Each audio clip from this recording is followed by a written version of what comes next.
Deus abençoe a sua vida. Diga amém. Amém. Deus abençoe a sua casa. Amém. Deus abençoe a sua família. Amém. Graças a Deus. Queridos, são todos muito bem-vindos no nome do Senhor Jesus. Que bom que você está aqui. Que bom que você voltou. Deixa eu ver quem esteve aqui semana passada, na quarta da semana passada. Legal. Quem não veio semana passada e veio hoje? Levante a mão. Legal, que bom. São bem-vindos em nome de Jesus. Antes de entrarmos na palavra de Deus, deixa eu fazer uma coisa bem prática aqui, preste atenção. Nós estamos desfrutando nesses dias, assim, de um cuidado do pastor José Carlos e da pastora Salverina sem precedentes. Nós fomos acolhidos assim, a gente está se sentindo como um bebê de colo, assim, ó, bem acolhido. Então, o meu prazer é servir esta igreja com a ferramenta que o Senhor nos deu, né? Eu não sou tão velho, mas vou completar 45 anos. E desde os 14 anos de idade eu trabalho com a palavra de Deus. Escola dominical, com os adolescentes, depois os jovens. E depois o Senhor foi nos acrescentando em congressos, eventos, conferências, seminários, escolas bíblicas, cursos sistemáticos e tal. Se estiver atrapalhando essa estante aqui para vocês, que nós estamos fazendo a transmissão, pode ficar mais pertinho, tá? Se tiver ruim para irmã. Ok. E então eu andei muito, viajei muito, ministrei muito, trabalhei em muitos eventos, muitos congressos. Viajamos o Brasil praticamente, o Brasil tem cerca de 5.700 municípios. Em quase 22 anos nós pregamos em 2.500 cidades. Glória a Deus.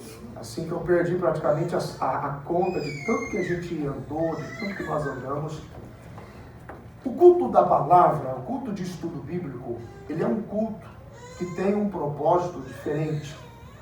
É um ambiente de instrução. Escute isso. Um ambiente de instrução em caráter discipular. Ok? Então, quando você vem a essa reunião, automaticamente você se destaca de todos os outros. Não que os outros são diminuídos, porque trabalham, estudam e têm suas muitas atividades. Mas esse ambiente aqui é um ambiente de discipulado. Ok? Jesus, para a multidão, ele falava de um jeito. Mas para os seus discípulos, ele falava de um outro jeito. A igreja, nos evangelhos, nunca esteve representada na multidão. A multidão fala de complexidade, fala de confusão, fala de tumulto, fala de instabilidade, fala de fome momentânea, quer dizer, eu quero encher minha barriga e só apareço aqui de novo quando eu tiver fome. Isso é multidão. Só que da multidão, Jesus tirava os seus discípulos. E os discípulos foram escolhidos a dedo. Jesus não disse, vem todo mundo. Ele disse, vem você, você, você, você e você. Um dia Pedro perguntou assim, Senhor, não está faltando gente aqui? E ele disse assim, em verdade eu vos digo, que ninguém que o meu Pai não trouxer, não vem. Só vem quem meu Pai traz. Percebe? A igreja, ela é representada nos discípulos. Às vezes nós temos a impressão que a igreja se avoluma ou se apresenta nas reuniões de domingo, não é? Sabe quando é que a igreja participa? Quando ela está retirada para aprender. Aquilo que Jesus ministrava em parábolas e o povo, ele separava os discípulos à parte e dizia, deixa eu lhes explicar a parábola. E eles perguntavam, por que o senhor não faz o mesmo com a multidão? E ele dizia, porque eles têm olhos para ver e ouvidos para ouvir, mas não veem e não ouvem. Mas a vós é dado, a vocês é concedido, a vocês é dado conhecer os mistérios do reino de Deus. Então eu quero que você valorize a sua vida aqui hoje. Aleluia. Significa que Deus separou você para aprender coisas que vão elevar o seu relacionamento com Deus. Amém? Então eu quero parabenizar você. Não foi por acaso. Você veio porque existe um selo em você. Aleluia. O selo da igreja de Jesus. Glória a Deus. Pega a sua Bíblia, Epístola aos Hebreus, por favor. capítulo de número 5. Hebreus, capítulo de número 5, versículo de número 11. O ambiente secular, o ambiente de classe discipular, que é esse ambiente aqui, ó, é um ambiente de tratamento mais cirúrgico. Entendeu? Num ambiente de povo, a gente diz, vai orando que dá certo. No ambiente cirúrgico, a gente diz, vou te mostrar por que você está orando e não está dando certo. É diferente. Percebe? Então, é um ambiente onde eu e você somos confrontados pela palavra de forma contundente. Ok? Que produz crescimento. Tá? Epístola aos Hebreus, capítulo 5. Tá bom? Versículo 11. Preste atenção nisso. Escute. O capítulo todo fala sobre o sacerdócio de Cristo. Eu vou pegar só uma parte isolada que o escritor comenta. Do qual, versículo 11, capítulo 5. Do qual muito temos que dizer, de difícil interpretação, porquanto vos fizestes negligentes para ouvir. Escute, levante o rosto. Do versículo 1 até o versículo de número 9, ele está falando sobre o sacerdócio de Cristo. O processo da representação desse sacerdócio diante de Deus e de todo o rito de sacrifício nos representar para a reconciliação, para perdão. Fala do mistério de toda a ordem de Melquisedeque. Nós vamos ter que ter uma quarta-feira só para falar sobre a ordem de Melquisedeque. Ok? E ele está num tom de maturidade, chamando a atenção, dizendo, ei, eu preciso avançar no assunto, mas não estou conseguindo. Eu preciso avançar no assunto. Quando o seu filho tem 5, 6 anos de idade, você conversa com ele de um jeito. Quando ele tem 8, 9, 10, 11 anos de idade, você conversa com ele de outro jeito. Quando ele tem 14, 15, 16, 17, você conversa com ele de outro jeito. Hoje, meu filho mais velho, que tem 20, vai fazer 22 esse mês, meu menor que tem 15, a gente já tem uma conversa diferente. Existe uma coisa que Deus não admite na nossa relação com Ele. Pode ser discreto, mas tem que acontecer. Oséias 6 e 3. Conheçamos e prossigamos em conhecer ao Senhor. Deus não admite ignorância a respeito dele. Quando eu e você chegamos aqui, a primeira vez, você aceita Jesus, certo? Aceitou Jesus, beleza, estou na igreja. Ele entende que a gente chega aqui ignorante a respeito de tudo. Mas com o passar dos dias, a gente canta, adora, louva, ouve a palavra, ouve falar de oração, jejum, sobrenatural, relacionamento com Deus, de fé em fé, de glória em glória, de fé em fé, glória em glória, de fé em fé, de glória em glória, boa, perfeita, agradável. Boa, agradável, perfeita. Veja, há um crescimento. Tem gente que gosta da vontade boa, tem gente que não abre mão da agradável, mas tem gente que não consegue viver sem a perfeita. Aleluia. Para algumas pessoas, vir na igreja e voltar, vir na igreja e voltar, e vir de vez em quando, a hora que o negócio aperta, é uma coisa. É uma boa vontade. Mas para alguns, a agradável é um pouco mais. Mas para outros, a perfeita é tudo que Deus precisa. É um nível de crescimento. E agora a gente começa a entender nas quartas-feiras por que algumas pessoas entra ano, sai ano, entra tempo, sai tempo, nunca amadurecem.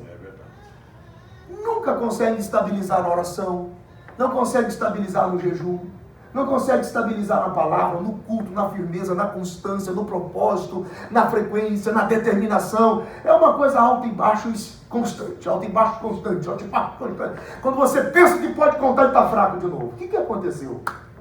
Então imagine o escritor da Epístola aos Hebreus falando isso para a congregação. Versículo 11. Tenha isso em mente. Olha o pastor dessa congregação falando. Ele está falando aos Hebreus. Olha o que ele está dizendo. Muita coisa. Sim, de difícil interpretação. Eu ainda tenho para dizer, mas se fazem negligente para ouvir. Versículo 12. Porque de tanto ouvir, já deveriam ser mestres. Porque há muito tempo vocês ouvem sobre isso.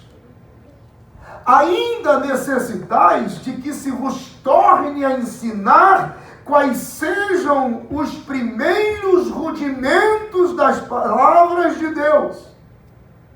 E vos haveis feito tais que necessitais ainda de leite, e não de sólido mantimento. Percebe? Meu irmão, estou sentindo a sua falta no culto de oração. Ai, o pastor me chamou a atenção, eu estou ofendido. Eu não volto mais, eu estou ofendido. Pô, tem gente que você não pode chegar para ele e dizer assim, meu irmão, está na hora de você crescer nessa relação com Deus, mano. Ai, o que o senhor está falando comigo? Não dá para evoluir com coisas mais altas. É gotinha de leite. Gotinha de leite. Você sabe que o ministério infantil, a criança, você já percebeu a criança no meio? Sabe quando as pessoas visitam a casa e tem criança? Você percebeu que os adultos começam a conversar, né? De repente a criança percebe que ela perdeu o foco. Ela faz o quê? Chama a atenção. Ela corre, quebra, derruba, faz bagunça, chora, chama a atenção. Tem crente assim. A gente está a título de corpo organizado, falando de coisa séria, daqui a pouco ele chama a atenção. Ele chama a atenção. Tem crente que não cresce e vive chamando a atenção. Tem crente com problema de vigência, ele não se organiza. Ele tem uma disposição para sequestro. Sabe o que é isso? Sequestro. Tem crente especialista em sequestrar o pastor. O pastor precisa evoluir no domingo, nos cultos de quarta-feira e trazer uma palavra de nível mais alto. Mas aí ele é abordado por alguém ao longo da semana que não consegue. Aí o pastor tem que mudar a palavra para ficar mais fácil, porque aquele irmão não consegue. Você sequestrou o pastor. Você sequestrou a autoridade do altar. Sendo que tem coisas que a gente já deveria ter aprendido. Tem coisas que não precisávamos dizer, porque se a gente já aprendeu, a gente evolui e avança. Aí tem que ficar voltando. De novo, os primeiros rudimentos da fé, das palavras de Deus, porque sois como criança e tem que tratar com gotinha de leite. Meu irmão, por que você está triste? É porque o irmão passou do outro lado da rua e ele apareceu para mim, ele nem olhou para mim. Ah, se toda luta na vida fosse isso, né? Não, eu tenho... Cara, se a pessoa está magoada porque o camarada passou do outro lado e não deu tchau, você tem ideia quando o diabo bater na sua casa? Se você vai aguentar ficar de pé? Meu irmão, se me dá tchau ou não me dá tchau, eu não tenho tempo para saber por que você não está legal. Eu estou construindo uma grande obra, eu não posso esquecer. Isso é vigência, maturidade. E aí, meu irmão, Pai do Senhor, tudo bem? Virou a cara? Eu toco o barco, eu tenho muita coisa para fazer. Meu irmão. Quer vir conversar, a gente alinha. Se não, eu vou deixar a ceia, vou deixar o culto, porque o irmão não fala. Cara, você tem que crescer nisso. Tem coisa que você tem que amadurecer. Vai de boa. Você está entendendo? Sempre ter em mente que a gente não critica a pessoa, a gente critica as atitudes da pessoa. Porque a gente tem esse potencial mesmo. Nós somos seres humanos que erram. A gente erra, a gente faz coisas erradas o tempo todo. A gente precisa da graça de Deus todo dia. Senão você fala o que não deve, pensa o que não deve, fala, e assim por diante. Está entendendo? Olha as palavras. Versículo 12. De novo. Porque devendo já ser mestres por causa do tempo. Gente, não vou nem perguntar quanto tempo você vem aqui. Para não ficar constrangido. Mas pensa comigo. Se passar de 5 anos, meu irmão, você está preparado para ouvir um negócio forte? Está preparado? Vamos lá, presta atenção. A Bíblia diz que um dia, vamos usar Mateus 21, capítulo 21. Não vou nem ler o texto para a gente não sair muito fora. Mas a Bíblia diz que um dia, depois que Jesus provocou a purificação do templo, ele vai a Betânia e retorna pela manhã com fome. Quando ele retorna, à beira do caminho, ele encontra uma figueira que tinha folhas e não tinha fruto. A Bíblia diz, à beira do caminho, ok? Tinha folhas e não tinha fruto. Ele olha para ela e diz assim, você não tem fruto? Não tem fruto. Vocês querem olhar? Vocês não estão acreditando, né? Mateus 21. Vamos lá. Vai lá. Vamos olhar. Deixar a palavra falar. Estou brincando, tá, gente? Vocês vão acostumando com isso. Tá brincadeira. É que eu olho assim e o pessoal fala assim, será que está na Bíblia isso? Olha lá. Mateus capítulo 21. Dá uma olhadinha no versículo 19. Tá? Vou passar aqui bem rapidinho. Ó.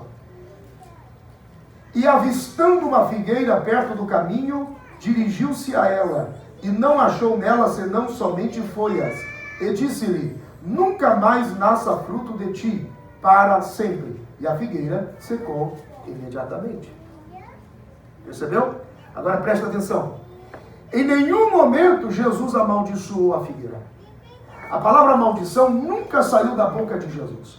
A palavra maldição sai da boca de Pedro, na versão de Marcos, capítulo 11, versículo 21, quando ele diz, olha, Senhor, a figueira que tu amaldiçoaste secou. Mas Jesus nunca disse, eu te amaldiçoo porque você não tem fruto. Então tem duas observações aqui dentro da harmonia dos evangelhos que você tem que levar em consideração. Primeiro, Jesus está procurando fruto, o fruto não tem. O que te chama a atenção aqui? Ela estava à beira, perto, próximo, anexo, ela está à beira do caminho, ela está fora do seu lugar habitual. Jesus não amaldiçoa ela, escuta isso. Jesus apenas constata, Jesus apenas confirma. Você não tem fruto? Nunca mais vai ter. Para sempre. E acabou. Qual está sendo o problema aqui? O que está acontecendo? Então vem a harmonia dos evangelhos para você entender o que Jesus está fazendo. Lucas capítulo 13, abre a Bíblia. Lucas capítulo de número 13.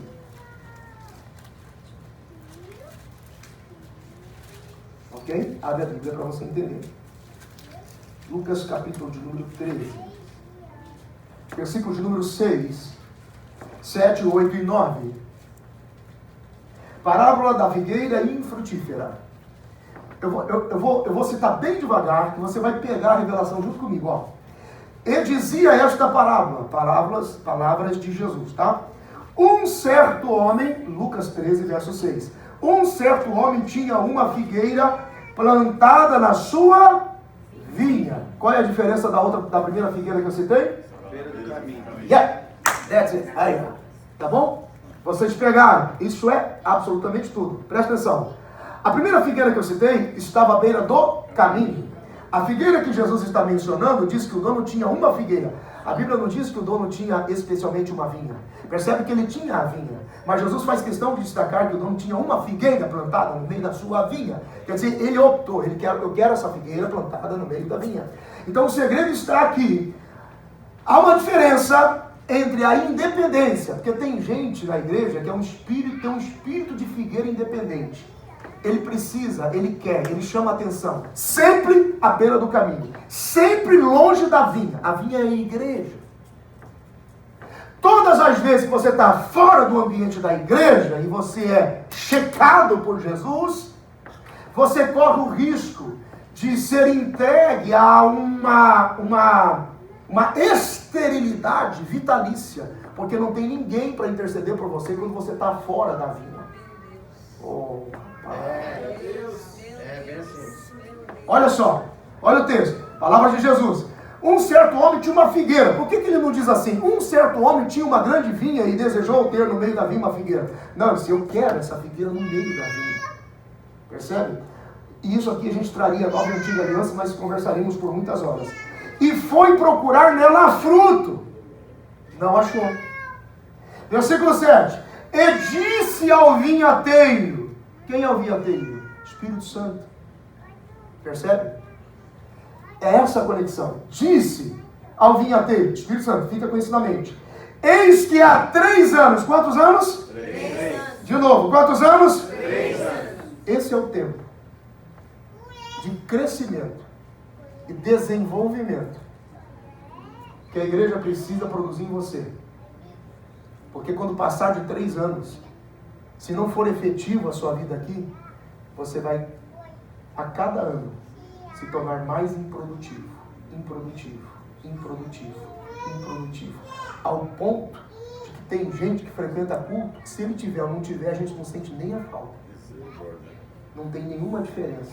Porque estando não acrescenta, ausente não acrescenta mesmo. E aí você diz assim para mim, pastor, mas peraí, como é que funciona isso? É Deus quem faz isso. Esse é o lado sério. Não tem nada a ver comigo. Tem tudo a ver com Deus. Por que 3 anos? A Bíblia diz, no Escritor aos Hebreus, capítulo de número 9, que dentro da arca, ok? Da aliança, havia ali 3 elementos que remetiam a todo o propósito de Deus da peregrinação do Egito.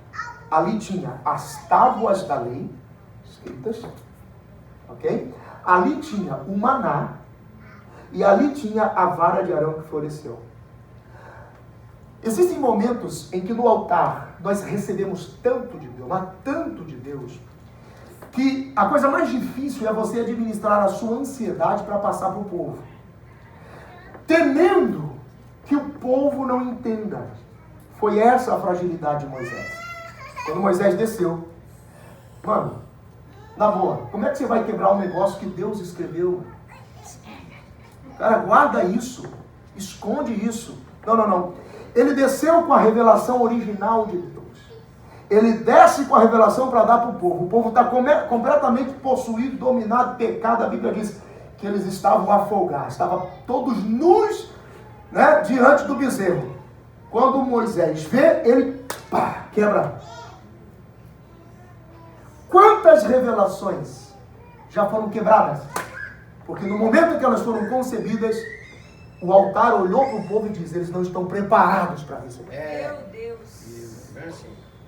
Você tem ideia de quanto alimento, é igual a esposa quando está zangada. Ela esquece o sazon, que é o amor, né? E fala, come isso, infeliz. É quase isso. Mais ou menos isso. Aí Moisés volta e fala assim, e agora? Agora quem escreve a próxima é você. Porque a outra quem escreveu fui eu. A sua mesquinidade. Veja o risco. Veja quando você sequestra um altar. Quando você sequestra a autoridade da palavra no altar, você compromete a revelação do altar. Percebe? Dentro dessa arca estavam esses elementos. As tábuas falam da revelação de Deus. O maná fala da experiência. E a vara de Arão que floresceu fala dos frutos. 1, 2, 3 anos. É 1 ano para a revelação. É 2 anos para experimentar a revelação, é 3 anos para frutificar na revelação. Oh, maravilha! Você está entendendo? Se você não frutifica, o 4º ano é esterilidade. O 4º ano é esterilidade. Só não morre de uma vez se você tiver pelo menos a consciência de permanecer dentro da vinha. Porque tem gente que não produz nada, ainda fica na beira do caminho. Quando ele é checado, então ele é constatado. Não fez, nunca mais vai fazer. Parece duro isso, mas são palavras de Jesus. Algumas pessoas que já passaram por aqui, você as vê infrutíferas e incapazes, parece que não conseguem se erguer para a vida. Por quê? À beira do caminho. Olha a diferença da figueira que está junto da vinha. O Senhor da vinha chega e diz aqui, tem 3 anos que eu estou procurando fruto nessa figueira. Tem 3 anos. Por quê? Porque se você tem revelação de Deus, é impossível uma pessoa que tem revelação de Deus que não tem uma experiência com essa revelação. É inadmissível. Se você tem uma revelação de quem Deus é, você vai buscá-lo na oração, no jejum, na palavra, no testemunho, na vida, no relacionamento, na evangelização, na transferência do seu testemunho para as outras pessoas. Você tem uma revelação de Deus. Quem tem uma revelação de Deus automaticamente vive a experiência com Deus. E não tem uma pessoa que tem uma experiência autêntica com Deus que não frutifique, que não dê fruto, para que esses frutos permaneçam. A ausência de fruto é falta de experiência porque nunca teve uma revelação com Deus. Constantemente eu oro e digo, Senhor, eu peço esta noite por aqueles que só te conhecem de ouvir falar, mas nunca te sentiram, porque só um toque seu, meu Deus, é que vai fazer a experiência transformar-se em fruto. Oh, diga glória a Deus. Olha o que a Bíblia está dizendo. Ele vai para o vinhateiro e diz, tem 3 anos que eu procuro fruto nesta figueira e não acho. Corta ela agora. E olha que palavra dura. Porque ocupa a terra inutilmente.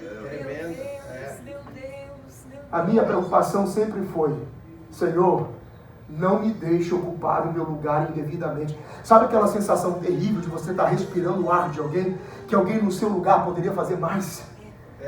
Mas você está aí sem produzir. Entendeu? O pastor disse aqui: quantos desejariam e poderiam estar e não podem, porque estão acamados, adoentados, perdidos, longe, desenganados, mas você vê. Entendeu? Aí você diz: pastor, estou assustado, me ajuda. Se você está aqui, esse é o sinal que você ainda está produzindo. Você está produzindo. Você está produzindo. Glória a Deus. Está ocupando a terra inutilmente. Às vezes, você sabe, no fundo, a gente gosta da nossa igreja. Porque tem gente que eu não sei se frequentaria a igreja de Jesus, não. Eu não sei se tem gente que aceitaria Jesus como pastor. Porque a gente tem uma dosinha, né? A gente tem aquele negócio de filiação, paternidade. Ô, meu irmão, estou sentindo falta de você no culto da palavra. Jesus pregaria assim, ó: não dê coisas santas a cães e nem pérolas a porcos, se não adiantar. Você voltaria nessa congregação um dia? Palavras de Jesus. Querido, você precisa de Deus. Olha que você pode ter problema. Congregação de Jesus, raça de víboras, quem vos ensinou a fugir da ira futura? Tem gente que não volta nem nesse culto mais.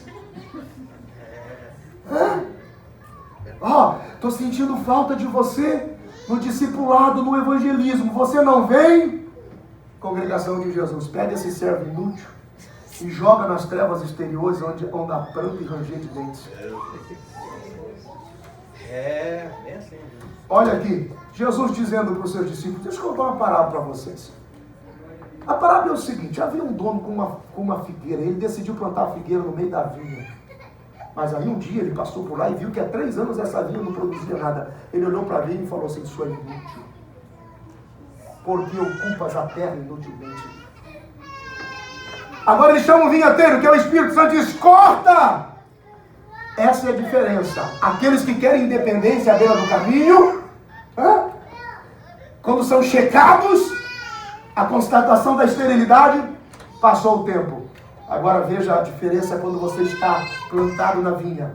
E então o vinhateiro, que é o Espírito Santo, chegou e disse: Senhor,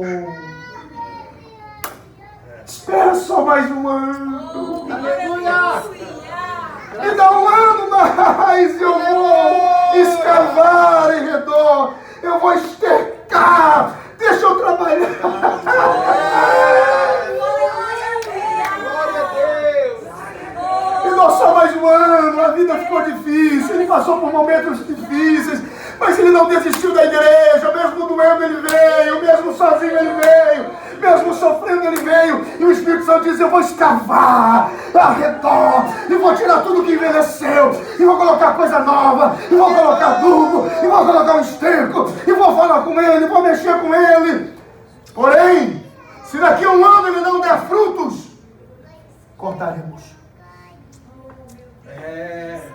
Percebe?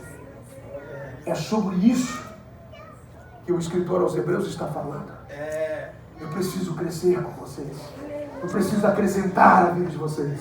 Eu preciso elevar a vida de vocês. Eu preciso falar de coisas de maturidade, de coisas mais altas, de coisas mais elevadas, de coisas mais nobres. Hebreus 5:13. Porque qualquer que ainda se alimenta de leite não está experimentado na palavra da justiça e não passa de um menino. Versículo 14. Mas o mantimento sólido é para os perfeitos, os quais, em razão do costume, têm os sentidos exercitados para discernir tanto bem como mal. Glória a Deus! Percebe? Pessoas que ficam perdidas. Para onde eu vou? Pastor, estou perdido. Pastor, meu casamento, minha vida, minha família, minhas finanças, minhas coisas. Não consegue discernir bem. Não consegue discernir o mal. Não consegue ser claro. Não consegue perfeição. Não consegue atitude. São como meninos que precisam ser conduzidos o tempo todo. Ok? Existem estágios que nós precisamos experimentar, estágios que nós precisamos desenvolver, estágios que nós precisamos fluir em Deus. Ok? Vamos retornar um pouquinho lá para Gênesis 2 de novo, que nós falamos no último domingo. Lembra que eu pulei um texto lá no final? E eu falei, deixa para quarta-feira? Gênesis capítulo de número 2, por favor. Versículo de número 4, vamos desde o princípio lá. Gênesis 2, 4, ok? Quem encontrou, diga amém. Amém. Vamos lá, estudando a Bíblia. Teve um irmão, quarta-feira passada, perguntou para mim, pastor, em qual revista está esse assunto? Na Bíblia. Está na Bíblia. Vamos lá, vamos para a Bíblia. Uma das primeiras coisas que você demonstra com respeito em relação à palavra, a honra que damos a Jesus mede-se pela honra que damos à sua palavra. Ok? Então uma das formas assim, mais respeitáveis é você ler devagar e valorizar cada expressão, cada palavra. Isso é importantíssimo. Versículo 4. Essas são as origens dos céus e da terra, quando foram criados, no dia em que o Senhor Deus fez a terra e os céus. No capítulo 1 ao capítulo 2, presta atenção. No capítulo 1, Deus está criando. No capítulo 2, Deus está formando. É diferente. Escute isso. No capítulo 1, Deus está criando. No capítulo 2, ele está efetivamente trazendo a existência. O criar está no 1, o bara, chamar do que já estava, está no 2. Significa que Deus nunca faz nada sem antes concluir primeiro. Aleluia. Vou falar de novo. Meu Deus. Deus nunca começa nada sem antes tê-lo terminado primeiro. Porque significa que eu e você, na mente de Deus, antes de qualquer coisa, já temos certo. A diferença é que o pecado, a queda e o nosso afastamento de Deus produziram em nós um efeito de erro tal. Escute, quando Deus nos criou, Ele fez uma espécie de livro dos sonhos para mim e para você. O salmista Davi entendeu isso no Salmo 139, versículo 16, ele diz assim: todos os meus dias já estavam escritos no teu livro, sem que nenhum deles existisse. Sem que nenhum deles existisse. Glória a Deus. Deus não faz nada, Deus não forma nada sem antes não ter concluído o trabalho. Deus estabelece o fim antes do começo. Percebe? Significa que se eu posso te ver, se eu posso te tocar, se eu posso te abraçar, significa que na mente de Deus você já deu certo. Aleluia. Você já funciona, já está estabelecido. Isso precisa ser considerado, porque você precisa entender a diferença entre Deus ser só Deus e Deus ser Senhor Deus. Ok? Os que têm vontade, anotem. Existe uma diferença entre Deus ser só Deus e Deus ser Senhor Deus. Ok? Vamos prestar atenção. Versículo 5. E toda a planta do campo que ainda não estava na terra. Mas espera aí, ele não criou tudo no capítulo 1? Ele não disse haja, haja, haja? Por que agora tudo o que não havia passa a ser? Porque no capítulo 1 ele cria aonde? Na esfera da fé, na sua mente, no seu coração. É por isso que todo relacionamento com Deus se baseia pela fé. Carta de Paulo aos Romanos, capítulo 10, versículo 17, a fé vem pelo ouvir, e ouvir pela palavra de Deus. Hebreus, capítulo 11, versículo 6, sem fé é impossível agradar a Deus. Glória a Deus. Aquele que se aproxima tem que acreditar que Ele existe. Romanos, capítulo 1, versículo 17, o justo viverá pela fé. Hebreus, capítulo 10, versículo 38, o justo viverá pela fé, e se ele não viver pela fé, Deus não tem prazer na alma dele. A fé é pela palavra. É pela palavra, diga glória a Deus. Capítulo 1, tudo estava sendo criado. Do versículo 1 ao versículo 3, eras intermináveis da eternidade. Do versículo 3 a seguir, palavra declarada. E disse Deus, haja, haja, haja, haja, haja, sem que nada houvesse, haja. É por isso que você precisa se mover pela palavra. Senhor, a tua palavra diz, a tua palavra diz, a tua palavra diz, a tua palavra diz, a tua palavra diz, a tua palavra diz. É isso, você ativa a criação, você cria em você libera a palavra de fé, isso te dá fundamento dentro de pouco tempo, aquilo que um mês atrás, uma semana atrás ou um ano atrás, porque tudo tem, a Bíblia diz de o tempo da vida. O tempo da vida. Abraão quis resolver o problema dele com 86 anos. Deus disse, é com 100 que você vai resolver o problema da sua vida. E todas as vezes que a gente se mete a fazer diferente, a gente dá problema. Gera um Ismael que incomoda a vida da gente o resto da vida. Porque Ismael nunca vai ser Isaac, Isaac nunca vai ser Ismael. Todas as vezes que a gente faz fora do tempo, a gente gera um Ismael que incomoda a vida da gente a vida toda. Só tem um jeito de Ismael ser Isaac: morrer e nascer de novo. Quem está entendendo? Ah, meu Deus! Tudo no tempo da vida. Então, existe o tempo da vida de Deus para você viver cada coisa. Enquanto o tempo da vida não chega, usa a palavra. Eu serei o que a Bíblia diz que eu sou. Eu terei o que a Bíblia diz que eu tenho. Eu vou poder o que a Bíblia diz que eu posso. Eu vou viver o que a Bíblia diz que eu posso viver. A vida abundante que a Bíblia diz que eu tenho direito virá sobre mim, minha casa, minha família. Ah, meu Deus, quantos recebem esta palavra?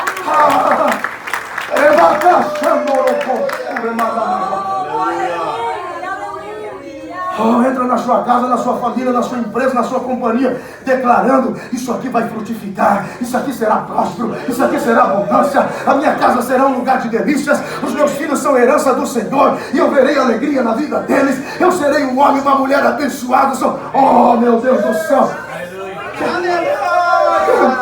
Deixa eu te falar uma coisa. Qual é o nome de Deus? Qual é o nome de Deus? A primeira vez na Bíblia, Êxodo capítulo 14, que o nome de Deus aparece, quando Moisés pergunta: quando disserem para mim que o Senhor falou comigo, e eu chegar lá e dizer: ele falou comigo na sarça, o que é que eu digo? Como é o seu nome? Disse Deus: diga para eles que eu sou.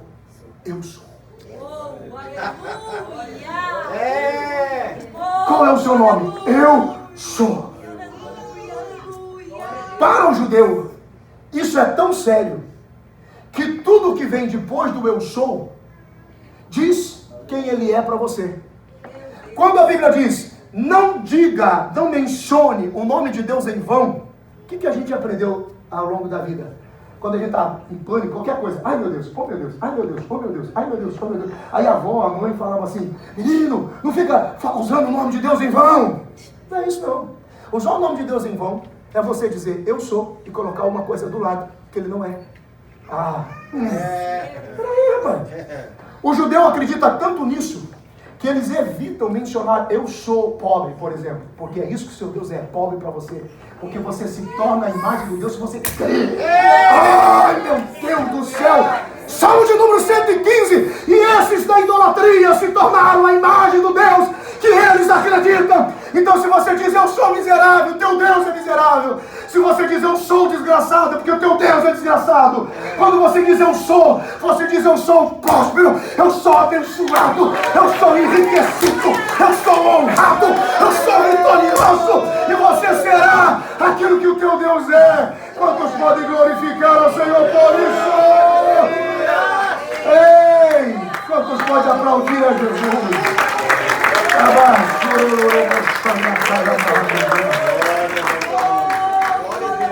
Eu sou o que a Bíblia diz que eu sou. Percebe? Tem gente que não adianta exigir mais. Ele é o reflexo do Deus que ele crê. Você está entendendo? Você reflete o Deus que está habitando em você. A falta de coragem, um Deus medroso. A falta de atitude, um Deus fraco. A falta de alegria, um Deus abatido e depressivo. Não, rapaz, manifesta o Deus que é. Aquele que é Senhor, aquele que é Deus. Aleluia. Levante a sua mão direita. Eu quero abençoar a sua vida. Eu quero abençoar a sua casa. E declarar que 2019 ainda, Deus vai tirar do seu caminho todo espinho. Deus vai tirar do seu caminho toda pedra que machuca. Deus vai saciar a sua casa. Vai encher as suas mãos com prosperidade e favor. Vai colocar delícias na sua boca. E vai te honrar nessa nação. Quantos acreditam em profecia de alguma coisa? Oh, aleluia!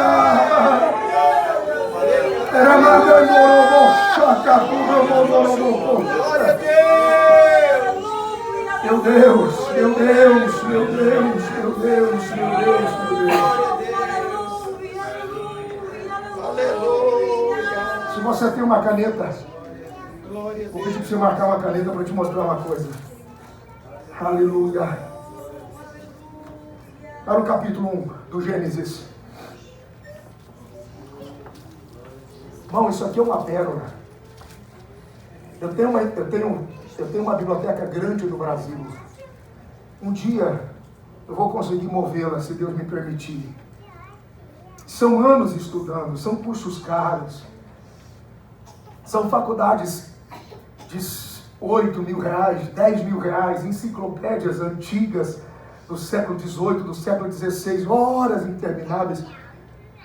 Meus filhos perguntavam, geralmente o meu filho mais velho perguntava: pai, o senhor está pagando 3 mil reais nesse livro do século XIV? Eu dizia: meu filho, você não tem ideia do que está aqui. Eu não sei se você consegue perceber o que você está ouvindo. Glória a Deus. O preço não tem preço. É. Eu dava aula num curso médio em teologia que eu brincava com os alunos, dizia: o que você vai receber agora custa pelo menos $50 mil. Mas vou te dar de graça. Porque eu desconfio que você ia levar uns 40 anos e ia descobrir isso. Mas Deus dá a ferramenta a cada um. Essa é a minha ferramenta de trabalho. Então é uma coisa simples. Mas o que você vai ouvir agora não tem preço. Presta atenção. Livro do Gênesis, capítulo de número 1. A Bíblia diz: no princípio criou.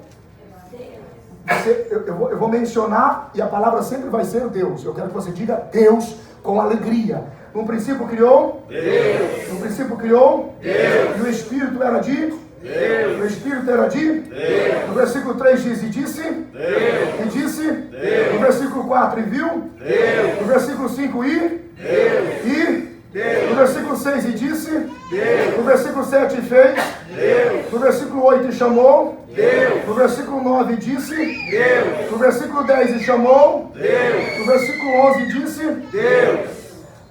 No versículo 14 disse Deus. No versículo 16: e fez Deus. No versículo 17: e Deus. E Deus. No versículo 18 no final: e viu Deus. E viu Deus. No versículo 20 disse Deus. No versículo 21: e Deus. No versículo 22: e Deus. No versículo 24: e disse Deus. Estamos quase lá, vai lá. Passar é fácil, difícil é estudar. No versículo 26: e fez Deus. No versículo 25, perdão. No versículo 26: e disse Deus. No versículo 27: criou Deus. No versículo 28: e Deus. No versículo 29: disse Deus. E no versículo 31: e viu Deus.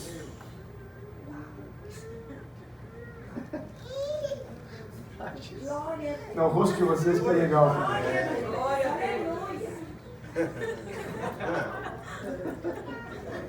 Você vai entender agora. Aleluia. Capítulo 2.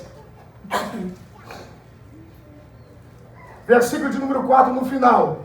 E o Senhor Deus, diga Senhor Deus. Senhor Deus. Diga Senhor Deus. Senhor Deus. Versículo 5. E toda a planta do campo que ainda não estava na terra, e toda a erva do campo que ainda não brotava, porque ainda o Senhor Deus. Porque ainda o Senhor Deus. Versículo de número 7. Formou o Senhor Deus. E formou o Senhor Deus. Versículo de número 8. E plantou o Senhor Deus. E plantou o Senhor Deus. Versículo de número 9. E o Senhor Deus. E o Senhor Deus. Versículo de número 15. Tomou o Senhor Deus. E tomou o Senhor Deus. Versículo de número 16. E ordenou o Senhor Deus. E ordenou o Senhor Deus.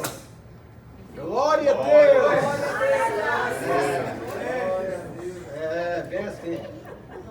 Glória a Deus.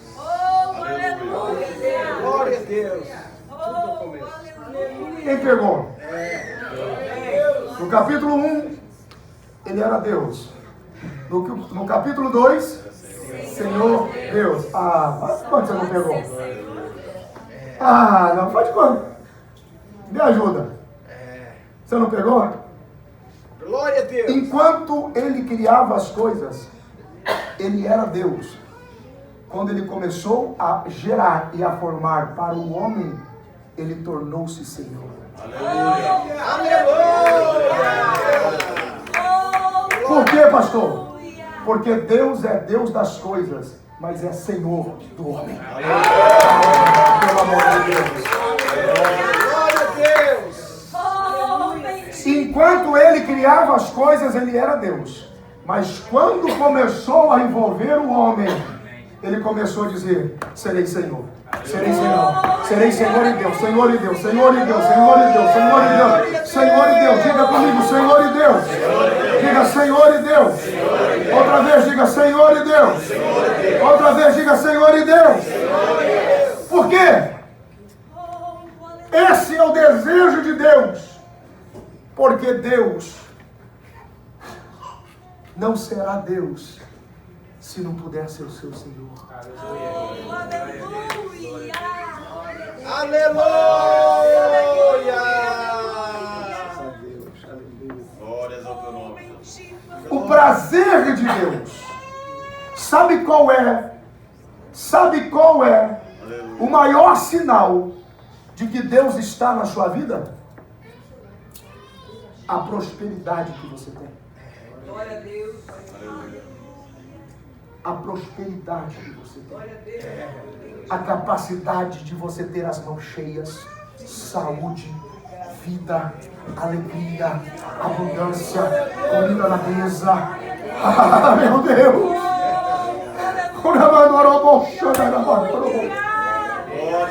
Quanto maior, diga comigo, quanto maior, diga quanto maior, diga quanto maior for a minha capacidade de obedecer a Deus, que é Senhor, maior serão as oportunidades e as riquezas que Ele vai colocar nas minhas mãos.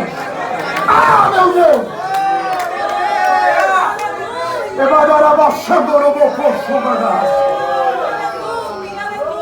Qual é o problema? E aqui eu vou encerrar, que o nosso horário já foi. Qual é o problema? Qual é o grande problema? Meu Deus! Meu Deus! Glória a Deus! Aleluia! Glória a Deus! Vai me dando um negócio. Aleluia! Glória a Deus! Deus quer ser aquele que provê sua vida. Deus quer ser aquele que provê e enche suas mãos. Ele quer que você espere nele, confie nele. Aí eu vou deixar uma vírgula para quando a gente voltar a estudar a Bíblia. Gênesis capítulo 2, abre lá. Não só esse segredo do capítulo 1, do capítulo 2 aqui. Guarda isso na sua vida, não esqueça mais. Gênesis capítulo 2, versículo 15. E tomou o Senhor. Ótimo. E tomou o Senhor Deus. Ok. O homem e o pôs no jardim do Éden para lavrar e guardar. E ordenou o Senhor Deus ao homem, dizendo: de toda a árvore do jardim comerás livremente, mas da árvore do conhecimento do bem e do mal dela não comerás, porque no dia em que dela comeres, certamente morrerás. E aqui está. Não desfrutar do que Deus te deu é tão pecado quanto mexer naquilo que Ele não te deu. Tem alguém aí? Sabe por que as coisas não vão bem para você? Porque o caminho está invertido. Você está abrindo mão de desfrutar do que Ele te deu e está mexendo no que pertence a Ele. Ele te pediu um culto. Muita gente só vem quando está bem. Você está tirando dele o culto. Aqui na Bíblia, o versículo de número 16 e 17 é o primeiro princípio do dízimo na Bíblia. Já vou criar um espírito de revolta. Eu vou fechar aqui porque numa outra ocasião você vai entender por que o dízimo existe. Aqui está o primeiro princípio. Porque dizimar não é só uma representação da 10ª parte dele. Dizimar é fracionar, é uma representação. Você é representado pela sua oferta e pelo seu dízimo. Percebe? Se aquilo que está sobrando para você não é o que você esperava, é a representação do que você traz no altar, também não é o que Deus esperava.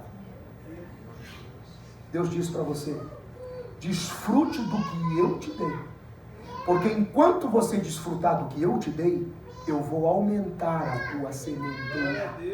Porque eu sou Senhor que provê. Aleluia. O que as pessoas fazem quando recebem?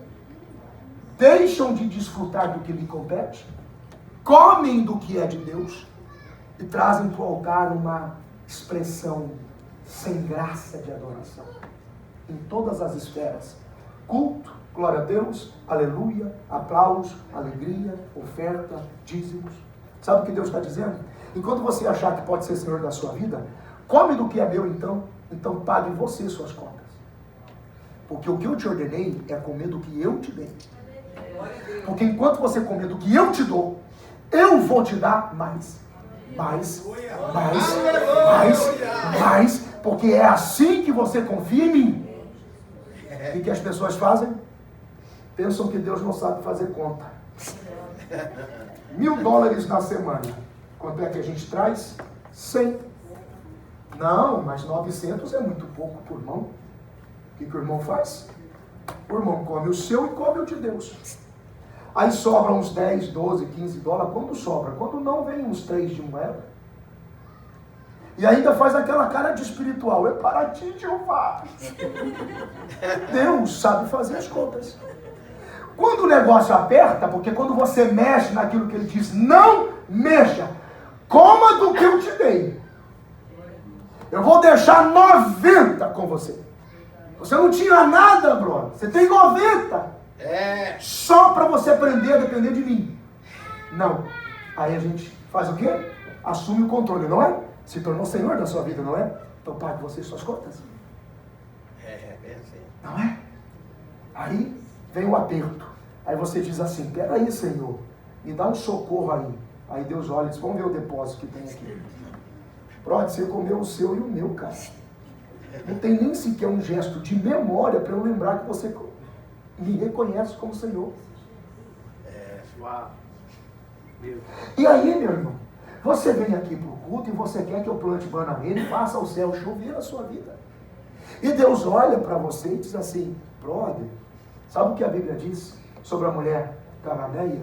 Os discípulos disseram: pelo amor de Deus, cala a boca dessa mulher, que ela vem gritando atrás de nós, faz alguma coisa por ela. Ele disse: eu não vou fazer. Quanta gente tem o mesmo espírito da mulher cananeia, sabe que ele é filho de Davi e tem filha morrendo dentro de casa, ele não faz nada. E ele diz assim: não quero ouvir essa mulher gritando atrás de mim. E a gente, como pastor, vai à presença de Deus, diz: pelo amor de Deus, cura esse povo. E Deus diz: não vou curar.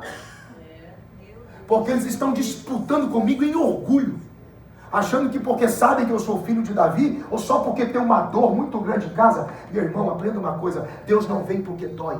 Não é a tua dor, é a tua angústia que traz a presença de Deus. Deus não vem porque dói, Deus vem porque você confia. Deus vem porque você adora. Deus vem porque você descansa nele. Ah, meu Deus do céu! Fica de pé comigo um pouquinho, fica de pé comigo um pouquinho. E conhecereis a verdade vos libertará. Escute isso. E o escritor aos Hebreus diz, dizendo: há muito que eu gostaria de conversar com vocês em um nível mais alto, mas sois negligentes quando ouvem.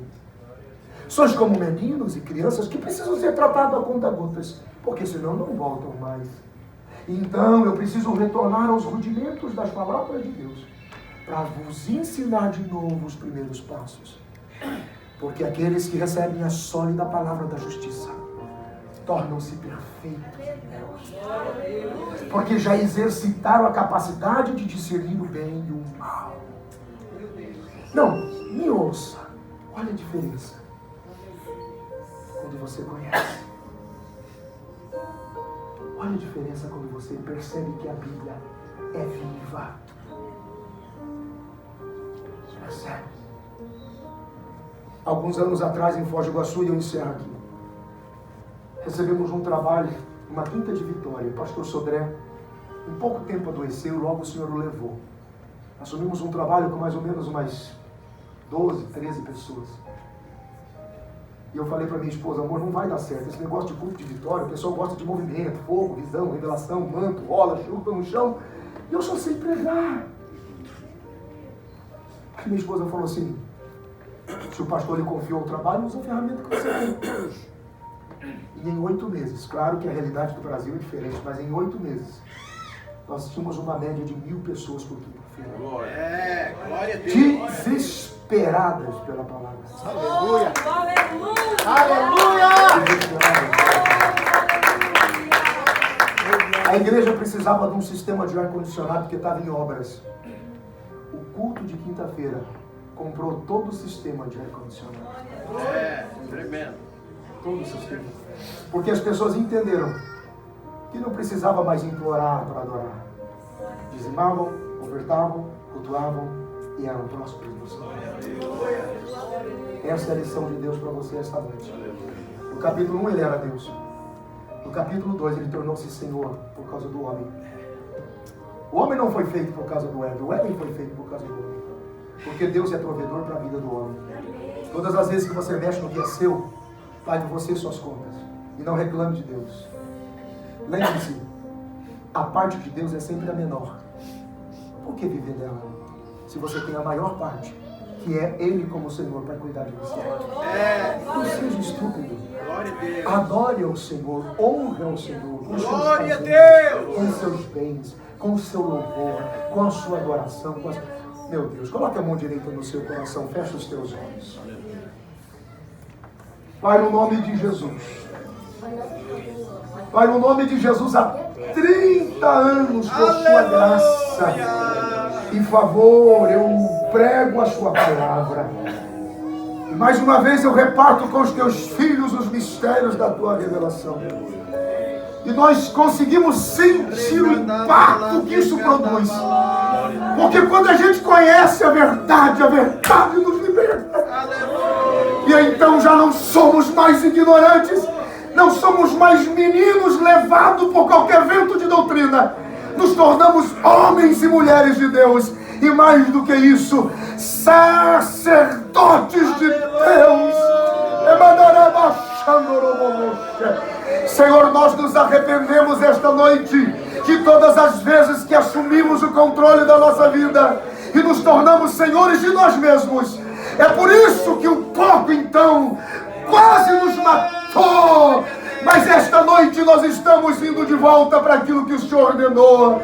Desfrutar do que o Senhor provê. Desfrutar do que o Senhor proveu. Desfrutar do que o Senhor liberou sobre nós. Então eu abençoo os teus filhos e profetizo que toda sombra de ignorância sai esta noite. No nome de Jesus, prosseguiremos em conhecer o Senhor. Por isso eu os abençoo, porque o culto deles será melhor.